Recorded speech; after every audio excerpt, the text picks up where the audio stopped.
हमें योग जानना है ऋण 15 जमा ऋण 46 जमा ऋण 29 का। इसके लिए पहले समझते हैं कि इन संख्याओं को हम कैसे दर्शा सकते हैं, अर्थात हम इन सभी नंबर्स को संख्या रेखा यानी नंबर लाइन पर कैसे देखेंगे।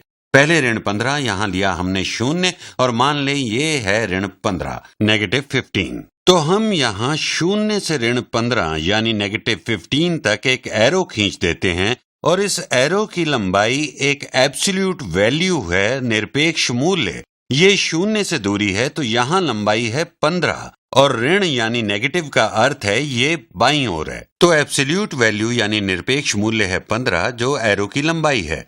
चलिए अब ऋण 46 को देखते हैं। फिर से एक नंबर लाइन खींचते हैं, अर्थात संख्या रेखा लेते हैं। यहां लिया हमने 0 और ऋण 46 होगा लगभग यहाँ -46। बात यहां भी वही है, ये है दूरी 46 और 0 के बीच, या यूं भी कह सकते हैं कि ये निरपेक्ष मूल्य है ऋण 46 का। तो ये वाली दूरी यहां देखिए, ये होगी 46, ये वाली दूरी है यहाँ पर 46 और ये भी बाईं तरफ है, इसीलिए तो हम संख्या -46 तक पहुंचते हैं, ऋणात्मक 46 तक। ये चिन्ह ही हमें 0 से बाईं अथवा दाईं दिशा के बारे में बताता है और निरपेक्ष मूल्य बताता है कि 0 से हम कितनी दूरी पर हैं। अब देखते हैं ऋण 29 को -29। तो एक बार और संख्या रेखा खींचते हैं यानी नंबर लाइन ड्रॉ करते हैं। इस बार मैं पीला रंग लेता हूं। तो ये खींची हमने संख्या रेखा, ये लिया यहां पर 0 और ऋण 29 लगभग यहां होगा, अंदाजा ठीक ही होगा। और देखिए ऋण 29 यानी -29 ठीक 29 की दूरी पर है 0 से और ये बाईं तरफ है, इसीलिए ये है ऋण 29। यदि ये धन 29 यानी +29 होता तब ये 0 से दाईं तरफ होता। तो हमने इन नंबर्स को यहाँ दिखाया और इनकी एब्सोल्यूट वैल्यू भी हमें पता है। तो अब हम इनको ऐड करेंगे यानी इनका योग करेंगे। इसे समझने का एक तरीका ये है कि हम इन एरोस को जोड़ दें, इस एरो को उठाकर इस एरो के ऊपर रख दें, इसके बाईं ओर यानी इसको वहां रखें जहां पहला खत्म होता है, तब आप इस हरे को रखें और फिर इस ऑरेंज एरो को रखें। तो आइए इसे ड्रॉ करके देखते हैं।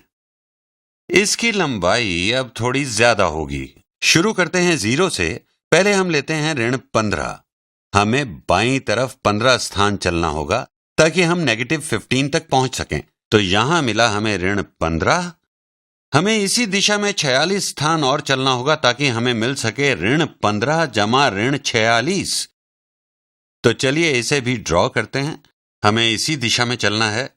अभी थोड़ी देर में हमें सही संख्या का पता चल जाएगा। तो हमें 46 स्थान इस दिशा में चलना है, लगभग इतनी दूरी पर होगा ये एरो मैं यहां बना रहा हूं। मैं इसे शुरू कर रहा हूं जहां पर ऋण 15 है, यानी जहां तक पहला एरो है, और ये एरो वहीं से शुरू होता है। हमें अभी ये नहीं पता कि यहाँ क्या संख्या होगी, इसके लिए हमें कैलकुलेशन करनी पड़ेगी। हमें मालूम है कि इस एरो की लंबाई है 46 बाईं तरफ और इस मैजेंटा एरो की लंबाई है 15 और अब ये तीसरा यानी ऑरेंज एरो, इसकी लंबाई है 29, ये भी बाईं तरफ है। इसे ऐसे बनाएंगे, ये बन गया, इसकी लंबाई है 29।